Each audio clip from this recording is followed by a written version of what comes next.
Bonjour. C'est moi Orson Welles.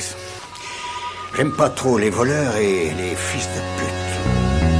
Salut Ciné, votre rendez-vous avec le cinéma qui vient à vous sous sa forme d'Extra Ball, notre petite sortie de route régulière mais savoureuse qui nous permet de prendre le temps de nous attarder sur une sortie du moment, en l'occurrence Le Secret des Marrowbones dont on va causer avec mes camarades Stéphane Moïsakis, salut Stéphane. Salut Thomas. Perrine Kennesson, salut Perrine. Salut Thomas. Et Julien Dupuis, salut Julien. Bonjour Thomas, pourquoi je passe en dernier Thomas? C'est comme ça, c'est la dure loi de la jungle. C'est nos ciné Extra Ball spécial Le Secret des Marrowbones et c'est parti.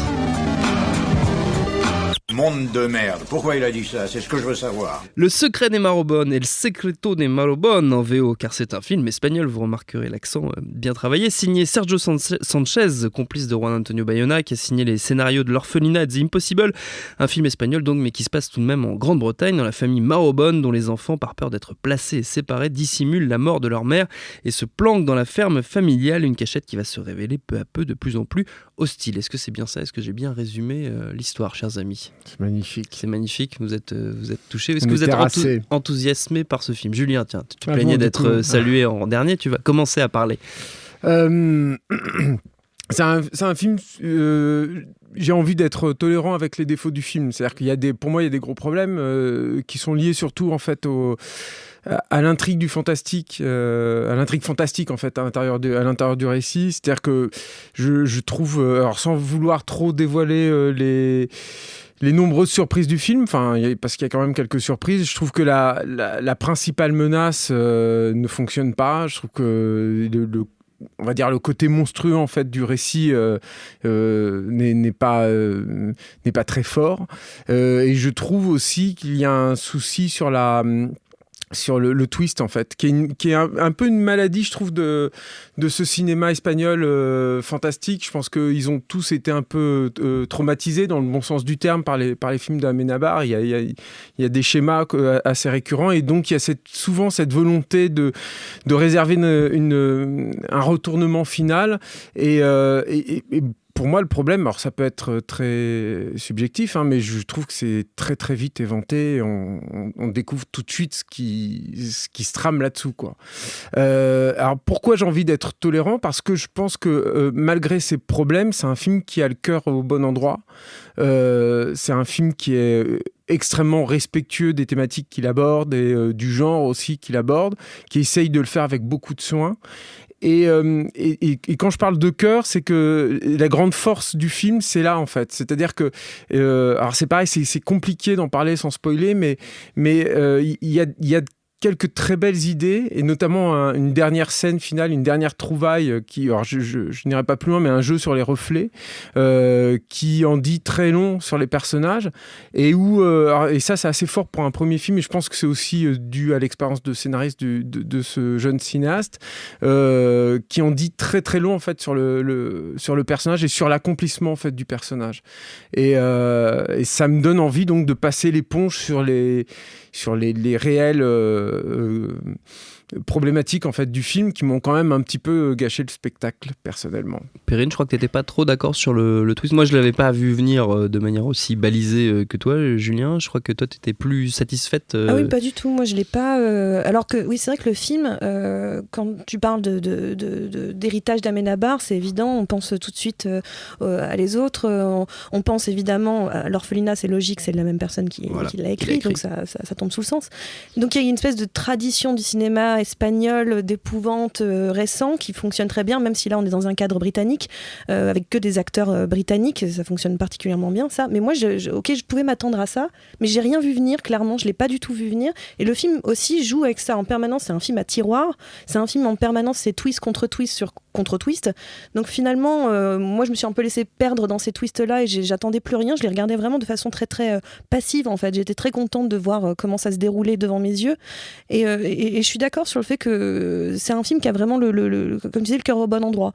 C'est-à-dire que c'est vraiment un film que je trouve assez généreux et assez subtil finalement, parce que là où il a des changements de situation un peu camionnesques, un peu forts, finalement ce qu'il raconte sur ses personnages, sur ses enfants en particulier, enfin ses enfants, ces jeunes adultes, il y a un enfant, là par contre pour le coup je trouve que c'est particulièrement subtil. Il y a plein de choses qui sont insinuées dans le film sur les rapports entre les enfants eux-mêmes, sur les rapports avec les parents, le rapport au monde en fait, et que je trouve plutôt bien amené, plutôt subtil en permanence dans le film, où à un moment on se dit genre « Ouh, mince, je comprends quelque chose » et ça me met un petit peu mal à l'aise. Donc je trouve que finalement, l'architecture scénaristique est presque un peu grosse, un peu gadget, parce que finalement il a quelque chose d'autre à raconter que je trouve beaucoup plus intéressant dans le film en fait. Et c'est vrai que c'est difficile d'en parler sans spoiler, ça fait un petit peu rester très large, mais en soi... On est un peu obligé.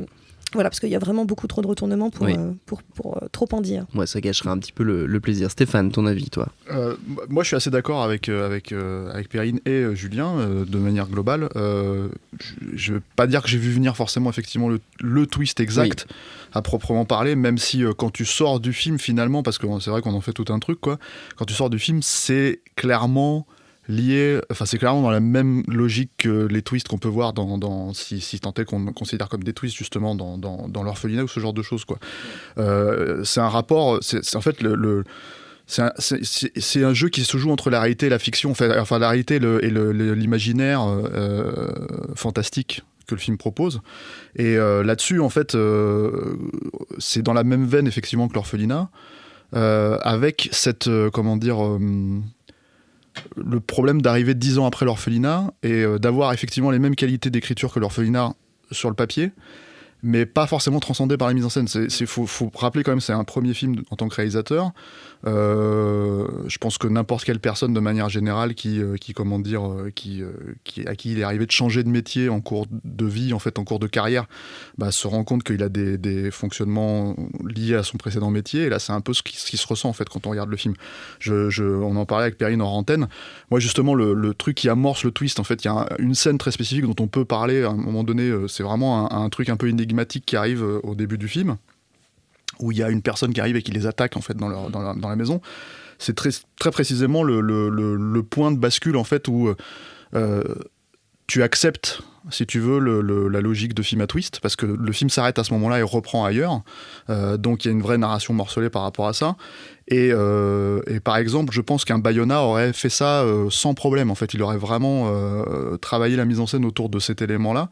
Et là, on a l'impression que c'est un truc où sur le papier, tout fonctionne, toutes les thématiques fonctionnent, toute la finesse d'écriture des personnages, l'attachement que tu peux avoir pour eux fonctionne. Il faut aussi dire que les acteurs sont vraiment excellents aussi dans le film, ce qui est quand même pas forcément force, voilà. Et puis c'est rare même pour un premier film, quoi. Et surtout avec un casting de jeunes acteurs comme ça, voilà. Et le truc en fait, c'est que c'est pas si balisé que ça en termes de mise en scène pour le coup là-dedans. Et du coup, moi je pense que c'est là en fait où le film peut poser, je pense, un problème.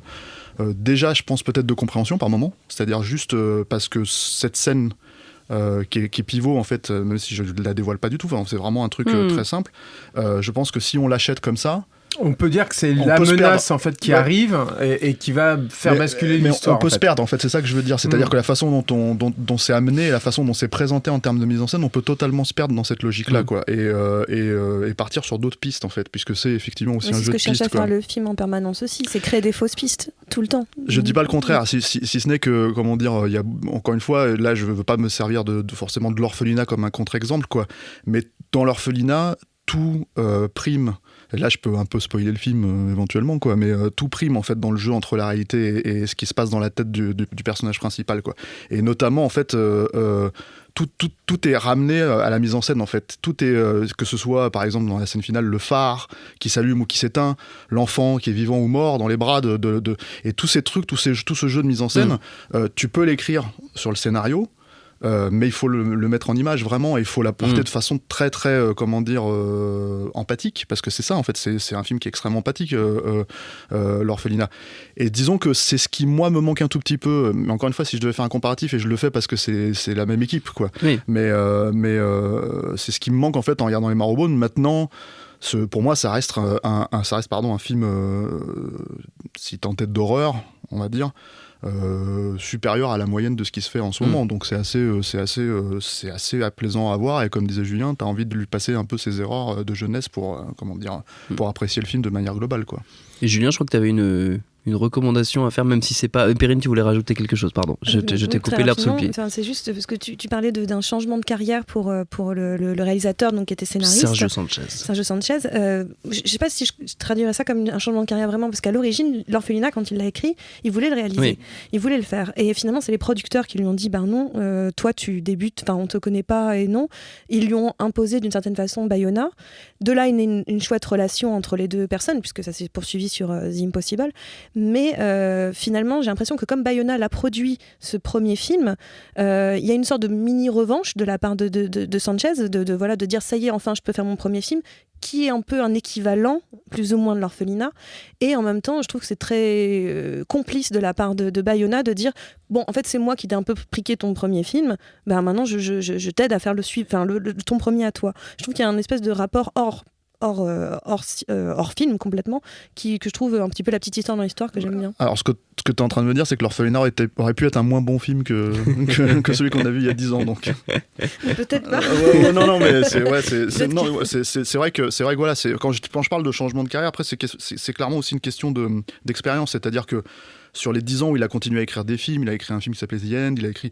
en fait, il est resté scénariste. Et mine de rien, c'est une tournure d'esprit, en fait. Et une tournure d'esprit en tant que scénariste, c'est une chose, et une tournure d'esprit en tant que réalisateur, c'en est une autre, quoi. Et je pense que, en fait, c'est dans ces moments spécifiques, encore une fois, le film, il est très... faut pas lui enlever non plus certaines qualités, hein. C'est un film qui est très soigné, la lumière est très belle, faut pas du tout... là, je parle vraiment de découpage et de... Oui, bien sûr. Puis il y a un jeu sur les paysages aussi espagnols qui est super intéressant. Donc, picturalement parlant, je trouve que c'est très beau, tu vois, il n'y a pas de problème, c'est magnifique et tout. C'est vraiment sur le langage cinématographique, après on va en parler, qui n'est pas le même que le langage écrit, du coup, scénaristique. Et sur cette scène, donc, pivot, qui n'est pas finalement très habitée, c'est-à-dire que cinématographiquement parlant, il devrait créer un truc, donc une menace très prégnante, très présente, avec une image, par exemple, qui pourrait être restée et donner du jus en fait pour la suite. Et personnellement, je trouve que c'est pas le cas en fait. T'as une ellipse où t'as l'impression que t'es passé à côté de quelque chose. C'est-à-dire que il te crée moins. Ça crée de la confusion, quoi. Voilà, ça crée une espèce de confusion qui, même si c'est volontaire sur le papier, je pense qu'elle est pas volontaire de cette manière-là. Moi, ça m'étonnerait pas qu'au montage il se soit dit. Comment on va faire ça ? Comment on va gérer ce truc ? Je la mets trop dans cette histoire. Voilà.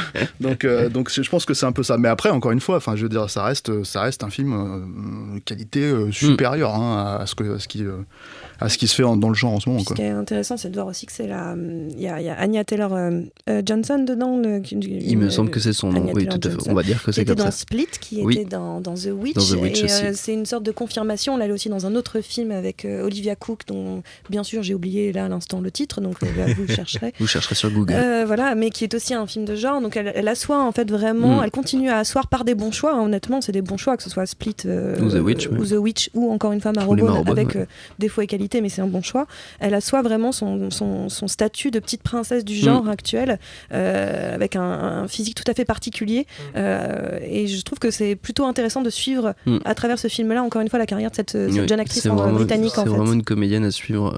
On est tous d'accord, je crois. Julien, tu avais décidé de rompre un peu la tradition des extras pour proposer une reco. Certains viennent dans les émissions sans reco. Toi, tu viens avec des recos dans les extras parce que t'es un garçon généreux. Non, en fait, ça m'a fait penser à un film néo-zélandais qui est sorti directement en vidéo il y a 3 ans, si je ne m'abuse, et qui, il me semble, est passé un peu à l'as. Et c'est tout à fait dommage parce que c'est un film absolument formidable qui avait été tourné et accompli à la sueur du front parce que c'était un tout petit budget. Je crois que le tournage avait duré 1 an et demi, quelque chose comme ça.